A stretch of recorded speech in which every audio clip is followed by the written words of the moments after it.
Дул сильный ветер, крыши рвал, и, несмотря на поздний час, в округе вряд ли кто-то спал.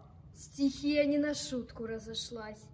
Но вдруг какой-то парень с криком побежал и принялся махать метлой. «Ах, ветер, негодяй, ты спать не помешал! А ну-ка, выходи на бой!» И ветер закружился, заметался и еле начал с корнем рвать. Откуда этот сумасшедший взялся, что хочет с ветром воевать?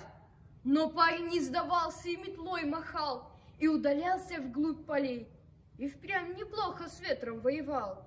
А ветер становился злей. Но вдруг метла со свистом улетела прочь, и храбрый парень вслед за ней. А после этого спокойней стала ночь, исчез во мраке дуралей. Его под утро пастухи нашли в стогу. Он очень крепко спал, а ветер песни напевал ему и кудри ласково трепал.